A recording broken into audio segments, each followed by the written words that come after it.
Eu sou Antônio Paulo Rezende, eu sou professor da Universidade Federal de Pernambuco, do Departamento de História, e sou professor há 45 anos, 35 na universidade e 10 anos fora da universidade. Há um tema nessas eleições que está sendo muito pouco discutido, parece que nem existe, mas que eu acho que é sumamente importante. Eu acho que tem que se pensar muito nessa eleição qual é o caminho que o capitalismo está querendo atingir. E eu noto que as manobras de todos os candidatos são manobras feitas dentro do capitalismo, certo? Mesmo o Haddad, ele quer fazer reformas mais profundas, diferente de Bolsonaro, mas o capitalismo passa, do ponto de vista global, por uma grande reformulação. Inclusive, existe uma linha dentro das mudanças capitalistas que acham que o modelo agora é o modelo chinês. Ou seja, primeiro, um regime autoritário, seria o caso se Bolsonaro ganhasse as eleições, né? E depois entra na economia de mercado para valer, certo? E libera tudo, privatiza tudo. Então, isso tem uma influência muito grande, inclusive, na educação. Então, se diz, inclusive, que caso haja a vitória de Bolsonaro, primeiro Bolsonaro vai atingir as chamadas minorias, né? Aquelas pessoas que são consideradas à margem da elite social.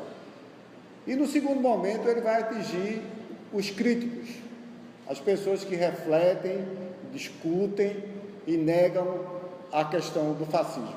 Então é muito provável que haja uma forte intervenção nas universidades. E é muito provável também que haja uma forte intervenção nas escolas de uma maneira geral. Então, o que é que a gente está vivendo? Está vivendo uma constante privatização das nossas atividades, né? Então, a linha de Bolsonaro é uma linha, vamos dizer assim, ultraliberal. O que significa isso? É uma linha que vai avançar terrivelmente no sentido da privatização, certo? E para avançar terrivelmente no sentido da privatização, ela também tem que atingir a cultura, certo? Tem que atingir a educação, tem que atingir o comportamento da gente, certo? Então, a tendência da sociedade é que ela passe a ter um comportamento, que ela passe a ter uma filosofia de vida, uma pedagogia totalmente voltada para o consumo. Então, o que é que vai acontecer? Nós vamos nos transformar em coisas, em objetos, certo? E as coisas vão se transformar em pessoas, né? Então, hoje, nós temos mais cuidado com as coisas do que com as pessoas. Então, existe uma personalização das coisas e uma coisificação das pessoas. Então, é muito importante a gente entender isso, quando a gente vê que todo o projeto do candidato Jair Bolsonaro é um projeto de fazer uma educação à distância, né? De evitar a convivência mais profunda das pessoas, de militarizar as escolas. Significa militarizar as escolas? Significa o quê? Significa que o comportamento das pessoas será profundamente, vamos dizer assim, disciplinado, né? Significa que as pessoas terão quase nenhuma liberdade para se exprimir. E outra coisa, acabar com a reflexão, né? Então, o que é muito importante, a gente já percebe, inclusive na sociedade da gente, que é uma sociedade que eu trabalho há muito tempo com educação, a gente percebe um crescente desânimo, não é?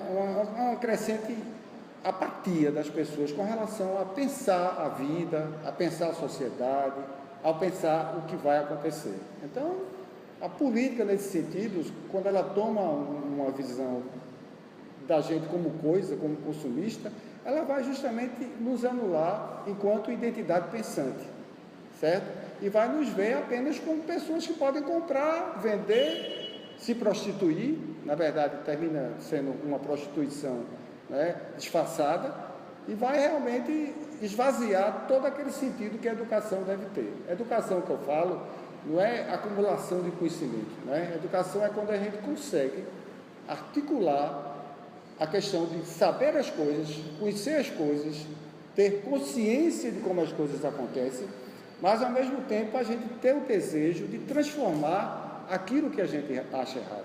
Então não existe sociedade perfeita e nunca existirá uma sociedade perfeita, certo? Todas as sociedades viverão de carências.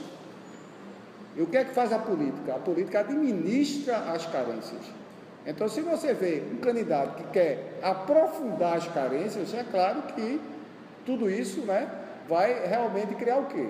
Um aumento dos privilégios, né, de uma minoria e um crescente empobrecimento da maioria.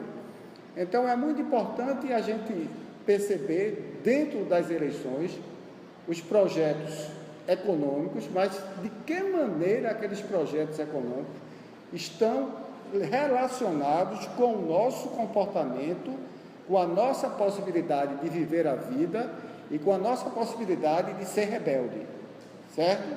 Porque uma sociedade controlada, uma sociedade disciplinada é uma sociedade que não sonha, é uma sociedade que não se rebela.